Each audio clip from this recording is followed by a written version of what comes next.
आत्मा के पृथक अस्तित्व से भिन्न सारे भौतिक तत्व सृष्टि से पूर्व अदृश्य रहते हैं। इस अदृश्य रहने की सूक्ष्म अवस्था से ही दृश्य अवस्था आती है। जिस प्रकार आकाश से वायु उत्पन्न होती है, वायु से अग्नि, अग्नि से जल और जल से पृथ्वी उत्पन्न होती है। पृथ्वी से अनेक प्रकार के पदार्थ प्रकट होते हैं। यथा एक विशाल गगनचुंबी महल पृथ्वी से ही प्रकट होता है। जब इसे ध्वस्त कर दिया जाता है तो वह अदृश्य हो जाता है और अंततः परमाणु रूप में बना रहता है। शक्ति संरक्षण का नियम बना रहता है, किंतु कालक्रम के वस्तुएं प्रकट तथा अप्रकट होती रहती है। अंतर इतना ही है। अतः प्रकट होने या अप्रकट होने पर शोक करने का कोई कारण नहीं है। यहाँ तक से अप्रकट अवस्था में भी वस्तुएं समाप्त नहीं होती। प्रारंभिक तथा अंतिम दोनों अवस्थाओं में ही सारे तत्व अप्रकट रहते हैं। केवल मध्य में वे प्रकट होते हैं और इस तरह इससे कोई वास्तविक अंतर नहीं पड़ता। यदि हम भगवद गीता के इस वैदिक निष्कर्ष को मानते हैं कि ये भौतिक शरीर काल क्रम में नाशवान है किंतु आत्मा शाश्वत है, तो हमें यह सदा स्मरण रखना होगा कि यह शरीर वस्त्र के समान है। अतः वस्त्र परिवर्तन होने पर शोक क्यों?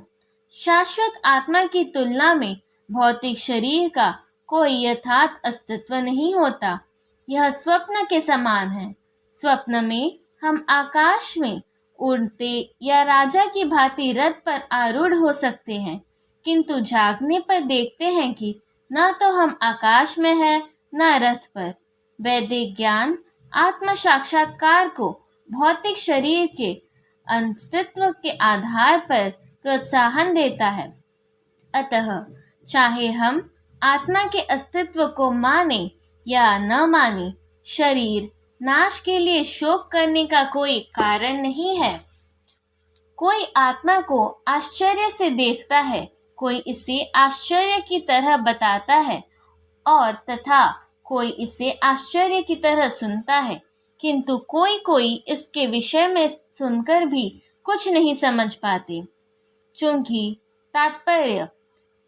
गीतोपनिषद उपनिषदों के सिद्धांत पर आधारित है, अतः कठोपनिषद में इस श्लोक का होना कोई आश्चर्यजनक नहीं है। विशाल पशु, विशाल वट वृक्ष तथा 1 इंच स्थान में लाखों करोड़ों की संख्या में उपस्थित सूक्ष्म कीटाणुओं के भीतर अणुआत्मा की उपस्थिति निश्चित रूप से आश्चर्यजनक है।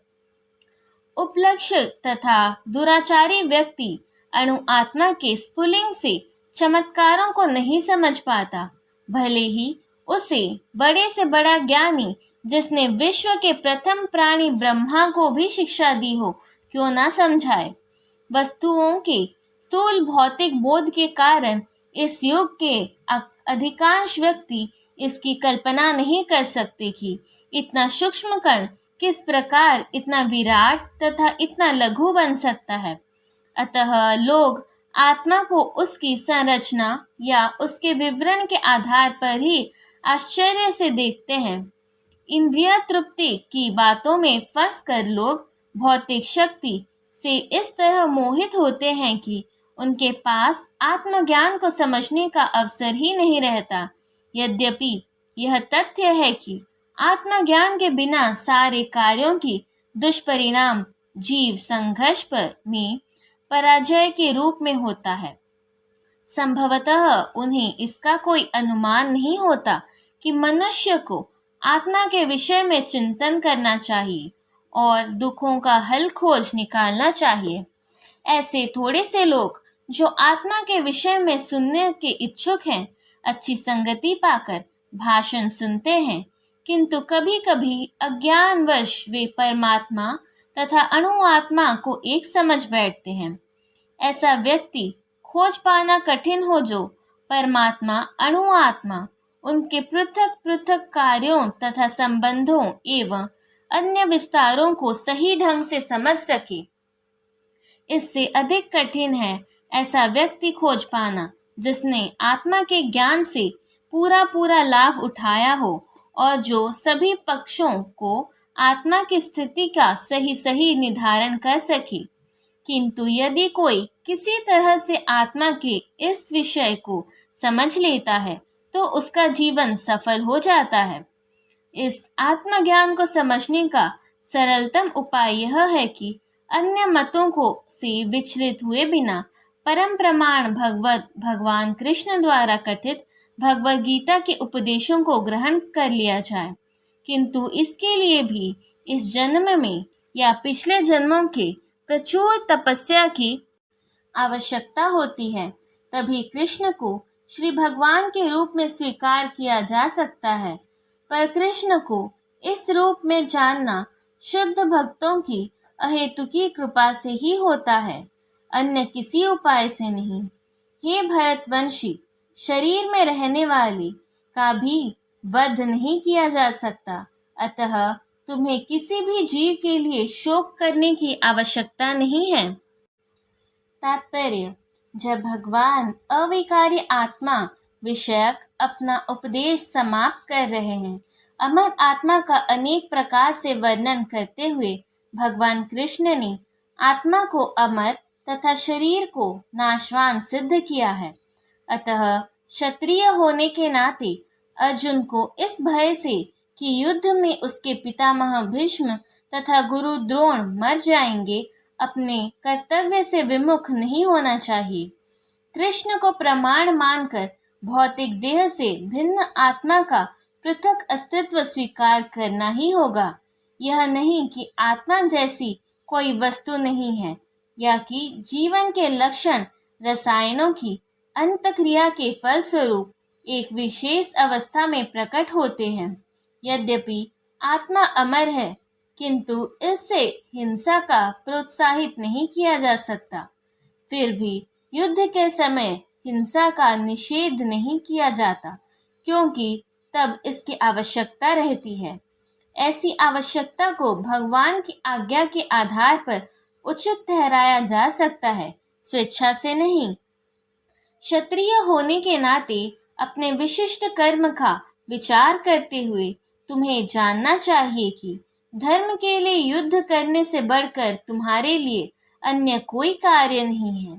अतः तुम्हें संकोच करने की कोई आवश्यकता नहीं है। तात्पर्य: सामाजिक व्यवस्था के 4 वर्णों में द्वितीय वर्ण उत्तम शासन के लिए है और क्षत्रिय कहलाता है। क्षत का अर्थ है चोट खाया हुआ। जो क्षति में रक्षा करे वह क्षत्रिय कहलाता है। त्रायते, रक्षा प्रदान करना। क्षत्रियों को वन में आखेट करने का प्रशिक्षण दिया जाता है। क्षत्रिय जंगल में जाकर शेर को ललकारता और उससे आमने सामने अपनी तलवार से लड़ता है। शेर की मृत्यु होने पर उसकी राजसी ढंग से अंत्येष्टि की जाती है। आज भी जयपुर रियासत के क्षत्रिय राजा इस प्रथा का पालन करते हैं। क्षत्रियों को विशेष रूप से ललकारने तथा मारने की शिक्षा दी जाती है, क्योंकि कभी कभी धार्मिक हिंसा अनिवार्य होती है। इसीलिए क्षत्रियों को सीधे संन्यासाश्रम ग्रहण करना का विधान नहीं है। राजनीति में अहिंसा कूटनीतिक चाल हो सकती है, किंतु यह भी कारण का सिद्धांत नहीं रही। धार्मिक संहिताओं में उल्लेख मिलता है, युद्ध में विरोधी ईर्ष्यालु राजा से संघर्ष करते हुए मरने वाले राजा या क्षत्रिय को मृत्यु के अंतर वे ही उच्च लोक प्राप्त होते हैं जिनकी प्राप्ति यागाग्नि में मारे गए पशुओं की होती है। अतः धर्म के लिए युद्ध भूमि में वध करना तथा याज्ञिक अग्नि के लिए पशुओं का वध करना हिंसा कार्य नहीं माना जाता, क्योंकि इसमें निहित धर्म के कारण प्रत्येक व्यक्ति को लाभ पहुंचता है और यश यज्ञ में बलि दिए गए पशु को एक स्वरूप से दूसरे के में बिना विकास प्रक्रिया के ही तुरंत मनुष्य का शरीर प्राप्त हो जाता है। इसी तरह युद्ध भूमि में मरे गए क्षत्रिय यज्ञ समाप्त करने वाले ब्राह्मणों को प्राप्त होने वाले स्वर्गलोक में जाते हैं।